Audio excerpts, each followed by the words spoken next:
Hello dear students, मैं पीके सिद्धांत स्वागत करता हूं आपका अपने YouTube channel CSIR and chemistry bye सिद्धांत पे। डियर स्टूडेंट्स, आज की जो हमारी टॉपिक है वो बाइनऑर्गेनिक का लेक्चर नंबर 5 है। ठीक है, बहुत इंपॉर्टेंट टॉपिक है आज का। आज जो हम लोग पढ़ने जा रहे हैं उसके बहुत सारे क्वेश्चंस आ चुके हैं, आगे भी आते रहेंगे। देखिए डियर स्टूडेंट्स, ये जो टॉपिक है इसको बहुत ही रिलैक्स होकर पढ़ने की ज़रूरत है। ठीक है, 4 लेक्चर आ चुके हैं, 1-2 भी और आने हैं। ठीक है, लेकिन आप बिल्कुल पेशेंस मत लूज कीजिए। ठीक है, आपको ये तो पता चल रहा होगा भाई आप जो भी पढ़ रहे हो आपको एज इट इज़ याद हो रहा है। मेरी हमेशा से कोशिश रहती है कि जो मैं आपको पढ़ाऊँ तो आपको हमेशा के लिए याद हो जाए। ये नहीं कि बस पढ़ने के बाद फिर अलग अलग बुक पढ़ रहे हैं और जगह से रिवाइज कर रहे हैं, नोट जुटा रहे हैं, ये नहीं। अगर आप मेरी लेक्चर्स को 1 घंटे का टाइम देते हो तो मतलब 1 घंटे में वो पूरा लेक्चर आपके दिमाग में बैठ जाता है ना। और जो 1 घंटे का लेक्चर अगर यहाँ होता है, इसका मतलब है कि वो क्लास में लगभग 2 से ढाई घंटे का लेक्चर था। जब मैं जिस चीज़ को मैं क्लास में 3 घंटे में पढ़ा था उस चीज़ को यहाँ मैं 1 घंटे में पढ़ा था, क्योंकि क्लास में आपको लिखना होता है, फिर मिटाने का झंझट होता है, फिर बच्चे नोट करते हैं, उनको बहुत ज़्यादा आपको उसको रिपीट नहीं कर सकते हैं बच्चे, इसलिए टीचर को रिपीट करना पड़ता है। तो ये काफ़ी सारे फैक्टर्स होते हैं जो ऑफलाइन क्लास के बदले यहाँ पर आप ज़्यादा अच्छी तरीके से इसको समझ सकते हो। खैर, तो हम लोग इस टॉपिक को लेके आगे बढ़ें और शुरू करते हैं आज का topic, metal complex and their medicinal usages. कि मेटल कॉम्प्लेक्स और उसके मेडिसिनल यूजेज के बारे में हम पढ़ने जा रहे हैं। देखिए, सबसे पहले हम एक एग्जाम्पल पढ़ते हैं मेटल कॉम्प्लेक्स का, और वो है सिस्प्लाटीन। देखिए, सिस्प्लाटीन क्या है, नाम से क्लियर है। सिस्प्लाटीन आपने बचपन से पढ़ा होगा इसको, बचपन से नहीं 11-12 से। ये है सिस्प्लाटीन। देखिए, प्लेटिनम में 2 NH3 लगे और 2 क्लोरीन लगे, तो ये कहला है सिस्प्लाटीन। और अगर इसी में ऐसे ना हो के ऐसे दे देता NH3 Cl, तो ये सिस नहीं बल्कि ये ट्रांसप्लाटीन हो जाता, जो हमारे किसी काम का नहीं है। ये सिस्प्लाटीन है जो हमारे काम का है। सिस्प्लाटीन का यूज क्या होता है? तो सिस्प्लाटीन का यूज होता है कि जो ये एंटी कैंसरस ड्रग है। ठीक है, कि जो टेस्टिकुलर कैंसर होता है, टेस्टिकुलर कैंसर का मतलब जो मेल के जो अंडकोश होते हैं, जो हाइड्रोसिल होती है, हाइड्रोसिल के ऊपर जो कैंसर होता है उसको हम लोग कहते हैं टेस्टिकुलर कैंसर। ठीक है, तो ये हो गया आपको टेस्टिकुलर कैंसर में इस मेडिसिन का यूज किया जाता है। ठीक है, तो टेस्टिकुलर मेडिसिन में इसका टेस्टिकुलर कैंसर में इस मेडिसिन का यूज़ कैसे किया जाएगा समझने पहले देखिए, सबसे पहले तो बात यहाँ ये होती है कि इसको ये जो होता है ना, इंजेक्ट किया जाता है लोगों को। ठीक है, यानी कि ये क्या हो गया, ये एक इंट्रावेनस मेडिसिन है। इंट्रावेनस मेडिसिन है, ये आपको खिलाई नहीं जाती, ये मेडिसिन जो है वो इंजेक्ट कर दी जाती है आपके वेंस में। ठीक है, इस किसके लिए यूज होता है? एंटी कैंसर ड्रग, और स्पेशली किसमें? Specially for testicular cancer. इस मेडिसिन का जो यूज है वो टेस्टिकुलर कैंसर में मेनली किया जाता है। नहीं किया जाता था, अब तो ये मेडिसिन इंडिया में बैन हो चुकी है। पता है, इस मेडिसिन से ना अमिताभ बच्चन का बहुत पुराना रिलेशन है। ये जो मेडिसिन थी, तो इस मेडिसिन की जो कंपनी थी जब इंडिया में आई थी, इसमें अमिताभ बच्चन ने बहुत बड़े इसके शेयर में पैसे लगाए थे, लेकिन बाद में ये मेडिसिन की कंपनी डूब गई, जिससे उनको बहुत ज़्यादा नुकसान हुआ। ठीक है, इस मेडिसिन के कारण। इस मेडिसिन के बैन होने के पीछे की पूरी कहानी हम लोग समझेंगे इसमें। तो खैर देखिए, तो हमने बोला कि भाई ये आपको जो मेडिसिन है सिस्प्लाटीन, इसको इंट्रावेनस मेडिसिन है, मतलब लोगों को नस में इंजेक्ट करके इसको दिया जाता है। ठीक है, अब इसको नस में इंजेक्ट करने का रीज़न क्या है, तो चलिए रीज़न भी समझेंगे। सबसे पहले समझते हैं कि जैसे इसको इंट्रावेनस मेडिसिन को नस में इंजेक्ट किया तो वहाँ ब्लड है, और ब्लड में कौन है? वाटर है। जैसे इससे वाटर जुड़ा था, वाटर ने क्या किया, इसके जो Cl है, क्लोरीन है, उसको क्या कर दिया? रिप्लेस कर दिया। देखिए, इसे क्लोरीन को हटा के यहाँ क्या लगा दिया? OH लगा दिया। कोई OH लिखता है, कोई OH2 लिखता है। ठीक है, तो हमने क्या किया कि यहाँ पर, हमने नहीं किया असल में, ब्लड ने क्या किया कि इसके क्लोरीन को हटा के यहाँ पर OH लगा दिया। ठीक है, क्लोरीन हट के क्या लग गया? यहाँ पर OH लग गया। ऑक्सीडेशन स्टेट में कोई चेंज नहीं हुआ। ठीक है, और उसी समय में हमने क्या किया, इसको जब ब्लड में जब इसकी एंट्री होती है तो इसकी एंट्री क्रोमोसोम लेवल पे होती है, और यहाँ पर हमारे पास है DNA। ठीक है, ये हमारा क्या है? ये DNA है। ठीक है, तो DNA में जो होते हैं, आपको पता है ग्वानिन बेस होता है। ठीक है, guanine base 1 and 7th position पे होता है। तो guanine base 1 and 7th, first position and 7th position. तो 1 and 7th पोजीशन पे क्या किया जाता है? ग्वानिन बेस होता है, उसको क्या करता है, ये आपको यहाँ से इसको जुड़ जाता है। ये वाला जो पोर्शन है ना, ये वाला पोर्शन हट जाएगा और ये वाला पोर्शन इससे जुड़ जाएगा। ये जो प्लेटिनम है ये इससे जुड़ जाएगा। गौर से देखिए। अब पूछोगे सर कौन सा डीएनए में लगा रहे थे? भाई जो डिफेक्टेड डीएनए, जो उस बीमारी से, जो टेस्टिकुलर कैंसर से जो अफेक्टेड डीएनए है, उस डीएनए के फर्स्ट एंड सेवंथ पोजीशन पे जो नाइट्रोजन होता है उससे क्या करता है, ये प्लैटिनम जुड़ जाता है। देखिए जो ग्वानिन बेस है, ठीक है, उस ग्वानिन बेस में ये नाइट्रोजन इस तरह से क्या हो गया, इस तरह प्रेजेंट होते हैं 1 एंड 7 पोजीशन पे, और उसमें क्या हो गया, प्लैटिनम जाके क्या करता है, यहाँ से जो प्लैटिनम में OH छोड़ता है और OH छोड़ के क्या करता है, इन दोनों जाके अटैच हो जाता है और पीछे NH3 एज इट इज रहता है। अब इसका फायदा ये होता है कि ये अगर इस तरह जुड़ गया, ठीक है, अगर ये इस तरह से फर्स्ट एंड सेवंथ पोजीशन पे जुड़ गया, तो अब इस डीएनए का, ये जो डिफेक्टेड डीएनए है, अब इसका रेप्लिकेशन नहीं होगा। समझ रहे बात को? अब इसका रेप्लिकेशन क्या हो जाएगा, स्टॉप हो जाएगा। रेप्लिकेशन बोले तो जो डीएनए का द्विगुणन होता है, आपको पता है ना कैंसर है क्या? तो कैंसर एक ऐसी बीमारी है जिसमें कि जिस सेल में कैंसर होता है वो सेल क्या करता है, वो रेप्लिकेट होता रहता है, वो द्विगुणित होता रहता है, ठीक है। मतलब किसी को कैंसर होता है तो उसका जो ट्यूमर है वो बड़ा होता जाता है, वो बढ़ता जाता है ट्यूमर। इनफैक्ट कि उसका कहने का मतलब ये है कि जो क्या बोले, अनकंट्रोल्ड जो आपको डेवलपमेंट होता है सेल का, वही तो कैंसर है ना। कि जब सेल का अनकंट्रोल्ड डेवलपमेंट होने लगे, अनकंट्रोल्ड उसका रेप्लिकेशन होने लगे, तो वही क्या होता है आपको, तो वही कैंसर होता है। तो देखिए कैंसर जो है, टेस्टिकुलर कैंसर की बात करें तो ये हमारा डीएनए है, डिफेक्टेड डीएनए है, जिसके 1 एंड 6 7 पोजीशन पे क्या हो गया, 1 एंड 7 पोजीशन पे नाइट्रोजन है जो ग्वानिन बेस का है, ठीक है। इस ग्वानिन बेस के नाइट्रोजन से प्लैटिनम क्या हो गया, आपको जाके जुड़ गया, है ना। ये प्लैटिनम क्या किया, जाके यहाँ पर जुड़ गया, इसके OH पार्ट हटे और ये यहाँ जाके जुड़ गया। हाँ, NH3 अभी भी एज इट इज है, ठीक है। और इससे क्या हो गया, आपको एक ये भी ध्यान रखना है कि यहाँ जो बॉन्ड एंगल होता है ये 34 डिग्री का बॉन्ड एंगल होता है, ठीक है। अब जब प्लैटिनम ने इसको पकड़ लिया तो प्लैटिनम इसको छोड़ेगा नहीं अब, ठीक है। अब प्लैटिनम इसको छोड़ेगा भी नहीं और इसको रेप्लिकेट करने भी नहीं देगा। अब ये द्विगुणित भी नहीं होगा। मतलब ये है कि ये सेल का जो अनकंट्रोल डेवलपमेंट हो रहा था उसको ये क्या कर रहा है, स्टॉप कर दे रहा है, जिससे कि ये जो सेल होते हैं ये सेल डेथ हो जाएंगे और कैंसर से आपको बहुत हद तक निजात मिल जाएगी, है ना। ये कैंसर जो होता है, कैंसर की बीमारी को कंट्रोल किया ये। तो वंस अगेन फिर से समझिए, ये रहा आपका सिस्प्लाटिन। सिस्प्लाटिन इंट्रावेनस मेडिसिन है। इंट्रावेनस मेडिसिन जैसे ब्लड में जाता है तो ब्लड में जाने के बाद क्या करता है, ब्लड से इसको जुड़ता है तो ये CL हट के क्या लग जाते हैं, OH लग जाते हैं। अब उसी समय में क्या करता है, इसकी क्रोमोजोम लेवल पे एंट्री होती है। क्रोमोजोम में क्या होता है कि ये जो डीएनए है, डीएनए में क्या करता है, 1 and 7 position of guanine base, यानी क्या करता है, ग्वानिन बेस के फर्स्ट एंड 7 पोजीशन को क्या करता है, आपको यहाँ पर ये OH हट के प्लेटिनम क्या करता है, डायरेक्टली उससे कोऑर्डिनेट बॉन्ड बना लेता है। जो कोऑर्डिनेट बॉन्ड बना लेता है तो ये जो सेल है, अब ये सेल को रेप्लिकेट होने से रोक देता है। जब ये सेल रेप्लिकेट नहीं होगा तो जो सेल हो जाएंगे वो डेथ हो जाएंगे और कैंसर की डिजीज जो है वो ठीक होने लगेगी, ठीक है। तो ये इसका फंक्शन था कि ये यहाँ पर ऐसे काम करता है। जरा इसको नोट करेंगे।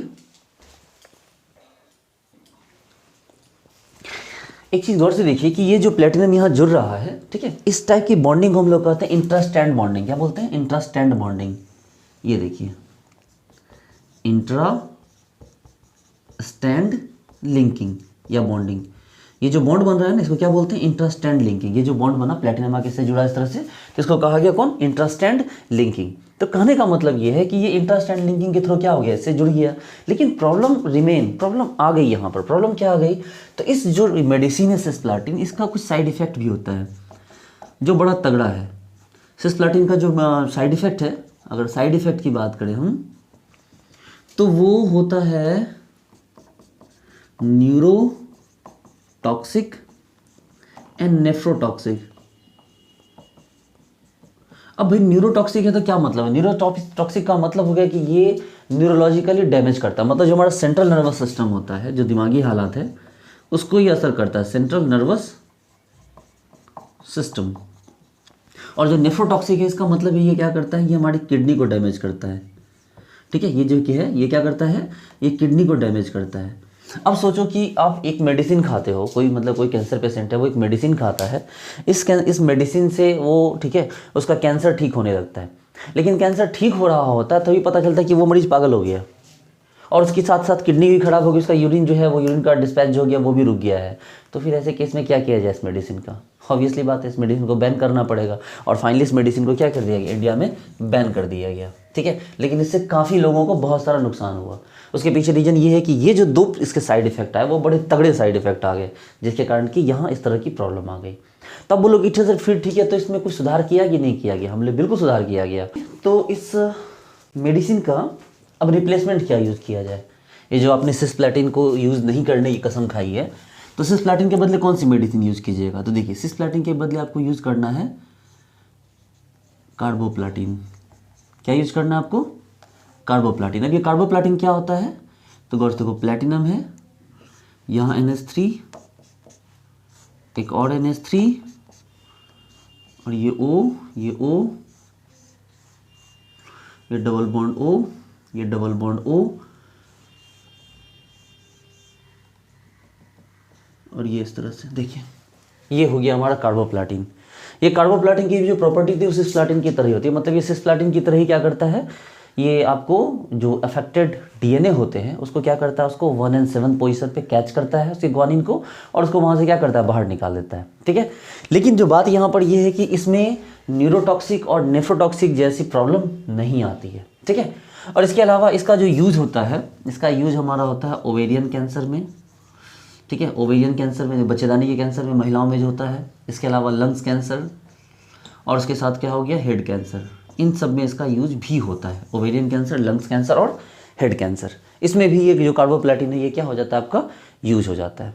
ओके, तो चलिए अब यहाँ से हम आगे बढ़ते हैं। अब हम बात करते हैं कुछ ऐसी मेडिसिन की जो इंट्रावेनस नहीं हो।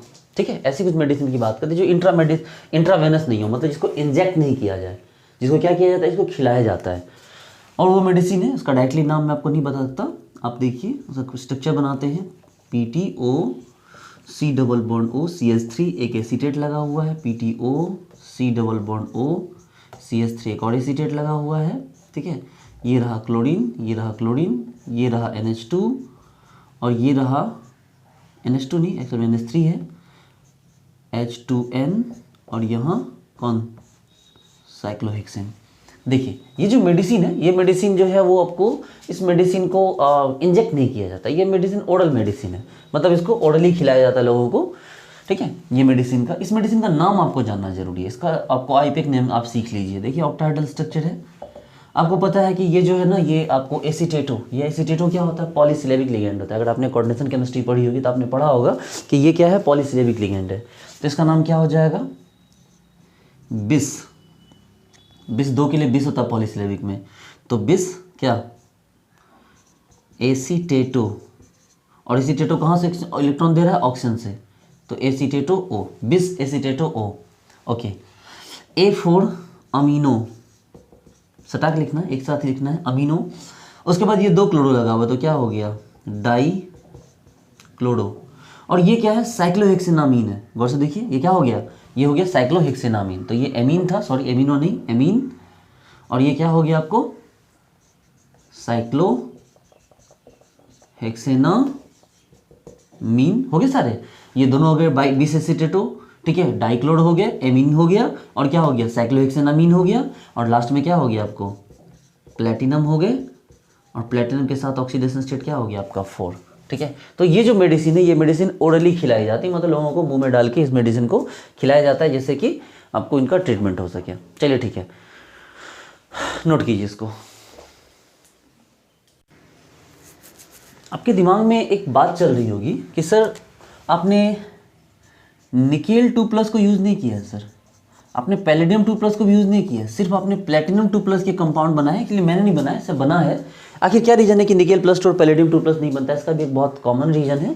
एक्चुअल में ये क्या करते हैं ना, काइनेटिकली लेबाइल कॉम्प्लेक्स बनाते हैं, काइनेटिकली लेबाइल कॉम्प्लेक्स बनाते हैं। काइनेटिकली लेबाइल कॉम्प्लेक्स का मतलब हुआ कि एक अनस्टेबल कॉम्प्लेक्स जो सिचुएशन के अकॉर्डिंग रिएक्ट कर जाता है, मतलब ये मेडिसिन स्टेबल नहीं होगी इसकी। ठीक है, तो ये काइनेटिकली लेबाइल कॉम्प्लेक्स बनाता है, ये रीज़न है कि निकेल और पैलेडियम के एंटी कैंसर ड्रग नहीं बनाए जाते। आप इस चीज़ को ध्यान रखना। ओके, आगे बढ़ते हैं। ठीक है, अब यहाँ पर हम इससे आगे बढ़ें और सीखें अब हम हमारा next topic, Wilson disease and chelate therapy. क्या है ये विल्सन डिजीज और क्या है ये चेलेट थेरेपी? देखिए डियर स्टूडेंट्स, ये विल्सन डिजीज क्या है कि जब हमारी बॉडी में कॉपर की जो मात्रा होती है वो बहुत ज़्यादा बढ़ जाती है, तो उससे एक बीमारी होती है हमें। ठीक है, उससे जो बीमारी होती है वो क्या होती है, विल्सन डिजीज। ठीक है, विल्सन डिजीज का मतलब ये हो गया कि हमारी बॉडी में, हमारे ब्लड में जो कॉपर का जो ट्रेस है वो बहुत ज़्यादा बढ़ गया है। ठीक है, बॉडी में जो ब्लड में जो है वो कॉपर का ट्रेस क्या हो गया, बहुत ज़्यादा बढ़ गया, इसलिए क्या हुआ है, हमें विल्सन डिजीज की बीमारी के बारे में डिटेक्ट होता है। देखिए जो विल्सन डिजीज है इसमें होता ये है कि जो ब्लड है हमारा, इन ब्लड जो Cu+1 एंड Cu+2 ये क्या हो जाता है आपको, ये इसका लेवल इंक्रीज हो जाता है। ठीक है, इसका लेवल क्या हो जाता है, इसका लेवल आपका इंक्रीज हो जाता है। और इसके लेवल इंक्रीज होने से आपको प्रॉब्लम ये होती है कि आपको विल्सन डिजीज़ है, इस विल्सन डिजीज़ में हमें प्रॉब्लम ये होती है कि एक तो लीवर डैमेज हो जाता है, लीवर डैमेज हो जाता है, न्यूरोलॉजिकल डैमेज होता है, मतलब, और उसके अलावा जो होता है वो होता है appearance of brown ring around cornea, कि कॉर्निया के चारों तरफ जो है वो क्या हो गया, एक ब्राउन कलर की जो रिंग होती है उसका फॉर्मेशन होने लगता है। देखिए डियर स्टूडेंट्स, हम बात करते हैं कि जो विल्सन डिजीज होती है ये होता क्यों है। तो विल्सन डिजीज का जो रीजन होता है वो एक प्रोटीन होता है। कौन होता है, कॉपर प्रोटीन सेरुलोप्लाज्मिन। देखो, एक कॉपर प्रोटीन है सेरुलोप्लाज्मिन। इस कॉपर प्रोटीन सेरुलोप्लाज्मिन की खासियत ये होती है कि ये हमारे बॉडी में लगभग इसका एक मॉलिक्यूल 6 to 7 कॉपर को क्या करता है, होल्ड करके रखता है। ठीक है, एक सेरुलोप्लाज्मिन जो होता है वो 6 से 7 कॉपर को क्या करता है, होल्ड करके रखता है। ठीक है, 6 से 7 कॉपर को। लेकिन जब अगर ऐसा हो जाए कि बॉडी में इस सेरुलोप्लाज्मिन की कमी हो जाए, ठीक है, हमारे बॉडी में अगर इसकी डिफिशियंसी हो जाए, डिफिशियंसी हो जाए अगर इसकी, तो प्रॉब्लम क्या होगी, तो प्रॉब्लम ये होगी कि ये कॉपर को बाइंड करना छोड़ देगा। मेरी बात समझिए कि अगर हमारी बॉडी में जो सेरुलोप्लाज्मिन है, इस सेरुलोप्लाज्मिन जिसका काम है कॉपर को होल्ड करके रखना, अगर उसकी कमी हो जाती है, उसकी डिफिशियंसी हो जाती है, तो ये जो हमारी बॉडी में जो हमारा जो लीवर है, आपको पता है ना कि जो लीवर होता है वेयर हाउस होता है, उसके पास हर एक एलिमेंट हर एक मेटल होते हैं, वो समय के हिसाब से निकालता रहता है। तो अगर हमारा ये जो अगर इन प्रोटीन है, कॉपर प्रोटीन सेरुलोप्लाज्मिन, अगर हमारी बॉडी में कम हो जाए तो हमारी लीवर से निकले हुए कॉपर को कोई स्टोर करने वाला नहीं रहेगा, और वो कॉपर क्या हो जाएगा, हमारी बॉडी में फैल जाएगा।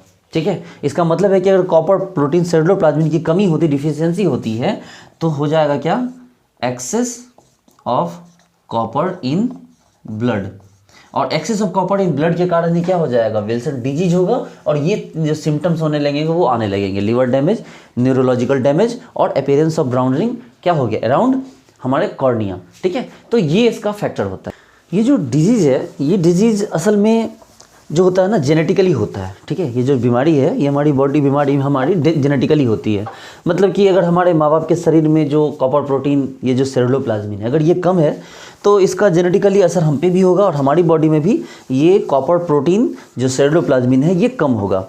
और अगर ये कम होगा तो हमारी बॉडी भी क्या कर पाएगी, कॉपर को स्टोर नहीं कर पाएगी। और जब बॉडी कॉपर को स्टोर नहीं कर पाएगी तो क्या होगा, यहाँ पर विल्सन डिजीज हमें भी होने लगेंगे। अब सवाल ये उठता है कि जो विल्सन डिजीज है इससे बचा कैसे जाए। ठीक है, इस जो विल्सन डिजीज है, इस विल्सन डिजीज से बचा कैसे जाए। तो देखिए डियर स्टूडेंट्स, विल्सन डिजीज से बचने के लिए ही जो मेडिसिन होती है वो बहुत यूनिक मेडिसिन आजकल बनी हुई है।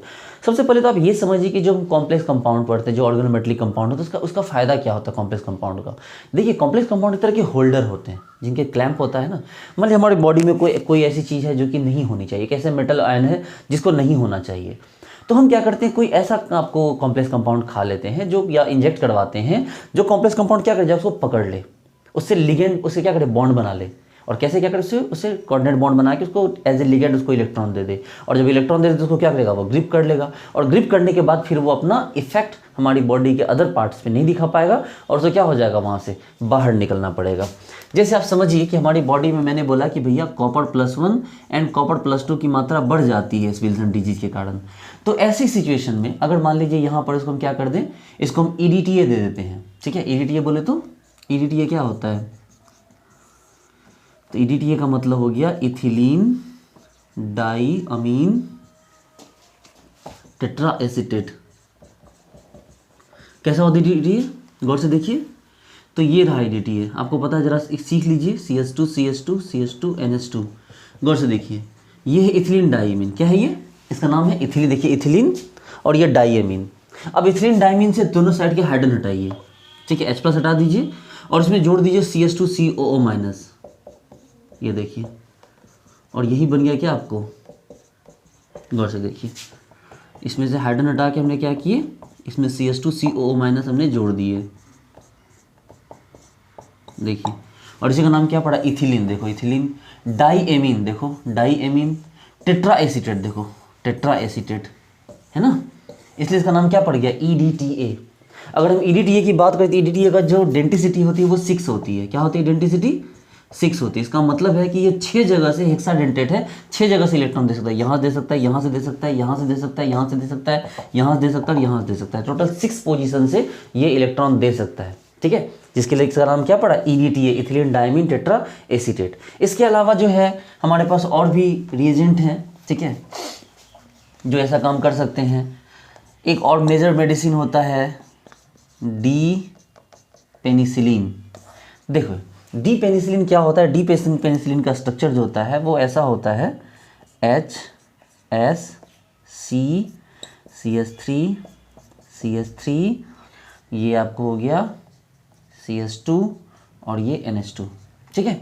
ये जो है ना, ये क्या, ये है डी पेनिसिलिन, जिसका काम क्या होता है, ये आराम से इलेक्ट्रॉन देगा ऐसे बॉडी के अंदर, और कॉपर +1 हो चाहे कॉपर +2 हो, उसको क्या कर लेगा, ये अच्छे से कोऑर्डिनेट बॉन्ड बना के पकड़ लेगा और हमारी बॉडी से बाहर निकाल के यूरिन के थ्रू बाहर फेंक देगा। सिंपल है, देखिए ना, ये जो डी पेनिसिलिन मेडिसिन है ये बाइडेंटेट है, और हमारी बॉडी में जो कॉपर +1 या कॉपर +2 पाया गया, इससे क्या किया, कोऑर्डिनेट बॉन्ड बना लिया, और कोऑर्डिनेट बॉन्ड बना के क्या किया, बॉडी से उठा के बाहर फेंक दिया। ये EDTA भी तो वही किया। हमारी बॉडी में कोई एक्स्ट्रा कोई मान लीजिए कोई आपको कंपाउंड है, उसको ये क्या करेगा, कोई मेटल है एक्स्ट्रा एक्सेस मेटल जिसको नहीं होना चाहिए, वो इसको क्या करेगा, कोऑर्डिनेट बॉन्ड बना के इसको, ठीक है, मैं बॉन्ड बना के नहीं दिखा रहा अभी, ये कोऑर्डिनेट बॉन्ड बना क्या करेगा, पकड़ लेगा, इतने तगड़े तरीके से पकड़ लेगा कि वो फैल नहीं पाएगा, और उसको फिर क्या करेगा, बॉडी से बाहर निकाल देगा।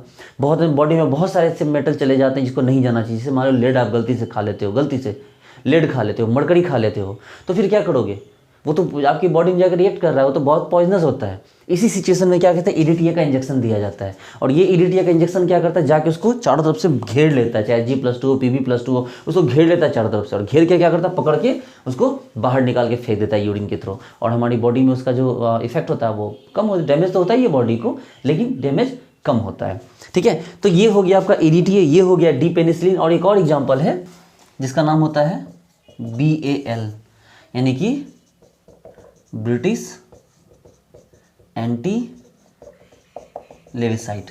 ब्रिटिश एंटी लेविसाइट कैसा होता है भाई, गौर से देखिए, CH2SH, CHSH और CH2OH, ये कंपाउंड है। इसका नाम कैसे लिख सकते हैं, आईपैक नेम 1 2 3, इसका नाम हो जाएगा 2,3 डाई मरकैप्टो, और 3 के लिए क्या, प्रोपेनॉल, ये 1 है ना, प्रोपेनॉल। तो ये जो मेडिसिन होती है ये सारी मेटल के कंपाउंड वाली मेडिसिन है, सिर्फ इसको छोड़ के, ठीक है, इसमें मेटल नहीं है, बाकी सब में मेटल है। और ये क्या करते हैं कि आपको मतलब सॉरी, ये जो मेडिसिन है ये मेडिसिन बहुत इंपॉर्टेंट है, और ये सारी मेडिसिन का काम क्या होता है कि मेटल को पकड़ के बाहर निकालना। देखिए ये सारी मेडिसिन क्या करते हैं, मेटल को पकड़ के बॉडी से बाहर निकाल देते हैं यूरिन के थ्रू, या और भी जो भी रास्ता है यूरिन के थ्रू या लेबोरेटरी के थ्रू, ये क्या करते हैं, बॉडी से इसको बाहर निकाल देते हैं।